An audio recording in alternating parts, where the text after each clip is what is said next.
Hello' friends, আজি মই আপোনালোকৰ ওচৰলৈ লৈ আনিছোঁ পনীৰ জেলেবীৰ ৰেচিপি। বজাৰত সাধাৰণতে আমি ময়দাৰ জেলেবী পাওঁ। মই কিন্তু ময়দাৰ জেলেবীতকৈ পনীৰৰ জেলেবী খাইহে বেছি ভাল পাওঁ। গতিকে ব'লক এতিয়া ৰেচিপিটো লৈ যাওঁ। প্ৰথমতে মই ইয়াতে অলপমান ময়দা লৈছোঁ, 3-4 চামুচ ল'লেই হ'ব। ইয়াতে মই অলপমান পানী দিছোঁ। এতিয়া আমি এইখিনি ফেটি ল'ম।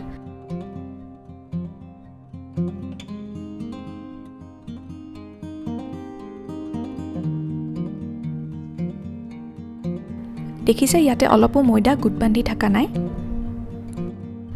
এতিয়া মই ইয়াতে পনীৰখিনি যোগ কৰিছোঁ। পনীৰখিনি মই হাতেদিয়ে ভাঙি লৈছিলোঁ। আৰু এটা কথা ইয়াতে কৈ থৈছোঁ, পনীৰ আপুনি ইয়াতে বজাৰৰ পৰা কিনা পনীৰ ল'ব পাৰে বা ঘৰতো বনাই ল'ব পাৰে। বজাৰৰ পৰা কিনা পনীৰ ল'লে অলপ বেছি সহজ হয়, টাইমো কম লাগে। গোটেইখিনি ভালদৰে মিক্স কৰি দিছোঁ এবাৰ। এতিয়া মই এইখিনি মিক্সিত ব্লেণ্ড কৰি ল'ম। ব্লেণ্ড কৰাৰ টাইমত 2-3 চামুচ পানী ইচ্ছা কৰিলে দিব পাৰে। মই ময়দাত পানী দিওঁতে অলপমান বেছি দিছিলোঁ, মই গতিকে পানী ইয়াতে দিয়া নাই। এয়া চাওক, পেষ্টটো মোৰ হৈ গৈছে, মিহি হৈছে পেষ্টটো। এতিয়া মই এনেকুৱা এটা প্লাষ্টিক বেগ লৈছোঁ, তাৰে কৰ্নাৰটো মই অলপ কাটি লৈছোঁ আৰু এনেকুৱা এটা ষ্টাৰ নজেল মই ইয়াতে সোমাই দিছোঁ। এইটো মই এইকাৰণেই দিছোঁ কাৰণ পনীৰটো বনোৱাৰ পাছত দেখিবলৈ অলপ শুৱনি হয়, কিন্তু আপোনাৰ তাত যদি নাই, কোনো দৰকাৰ নাই। এনেই এটা ফুটা কৰি আপুনি ল'ব পাৰে। ইয়াতে মই পনীৰৰ পেষ্টখিনি দি দিম।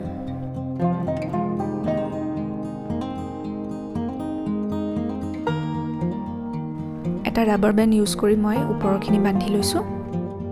এতিয়া এইটো থৈ দিয়ক অলপ দেৰি। এইখন পেনত মই ইয়াতে চেনি লৈছোঁ আৰু পানী, এটা ডাঙৰ ইলাচি দিছোঁ মই ইয়াত। এতিয়া মই ইয়াতে ডাঠ চেনিৰ চিৰাপ বনাম, যিটো আমি চাচনি বুলি কওঁ। মাজে মাজে লৰাই থাকিব। 6-7 মিনিটমানৰ ভিতৰতে এইখিনি হৈ যাব। এয়া চাওক, ডাঠ হৈছে। এতিয়া মই গেছটো বন্ধ কৰি দিছোঁ ইয়াতে। এতিয়া মই ইয়াতে আন এখন ফ্ৰাইং পেন লৈছোঁ। ইয়াতে মই ঘি লৈছোঁ। আপুনি ছানফ্লাৱাৰ অইলো ল'ব পাৰে, কিন্তু ঘি ল'লে বেছি সোৱাদ হ'ব বস্তুটো। এতিয়া মই এই পনীৰ পেষ্টখিনি আইচিং কৰাৰ নিচিনা গোল গোলকৈ ইয়াতে জেলেবীৰ আকাৰ দি যাম। ফ্লেমটো মোৰ ল' মিডিয়ামত আছে।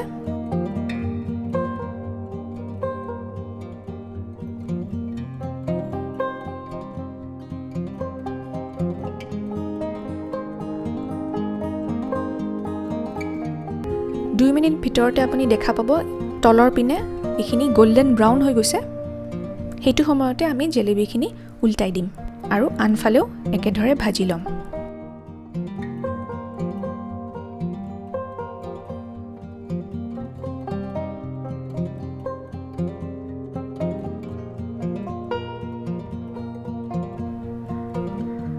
আৰু 2 মিনিট ভিতৰতে মোৰ দুয়োপিনে গল্ডেন ব্ৰাউন কালাৰ আহি গৈছে।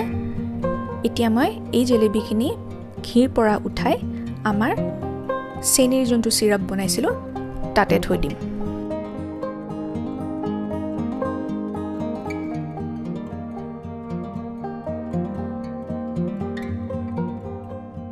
এই জেলেবীখিনি মই চেনিৰ চিৰাপতো অলপমান লুটিয়াই দিছোঁ, যাতে চবফালে চেনিখিনি লাগি যায়। গতিকে আমাৰ জেলেবী বনি হৈ গৈছে। গোটেইখিনি বেটাৰ আপুনি তেনেকৈ বনাই ল'ব।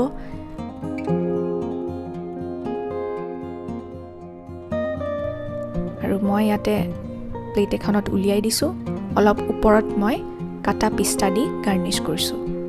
বন্ধুসকল, এইটো আপুনি ঘৰত বনাই চাব, সঁচাকৈ খাবলৈ খুব ধুনীয়া হয়, একদম মিঠাইৰ দোকানত বনোৱাৰ নিচিনা।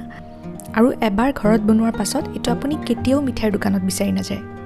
যদি আজি ভিডিঅ'টো চাই ভাল লাগিছে, চেনেলটো ছাবস্ক্ৰাইব কৰি থ'ব আৰু বেল আইকনটো ক্লিক কৰিব নাপাহৰিব। ইয়াৰ লগতে মই গোটেইখিনি ৰেচিপি ফেচবুক পেজ বুকবিলাকত দিওঁ, গতিকে সেইটো পেজো আপুনি লাইক বা ফ'ল' কৰি থ'ব। নেক্সট ভিডিঅ'ত আকৌ লগ পাম।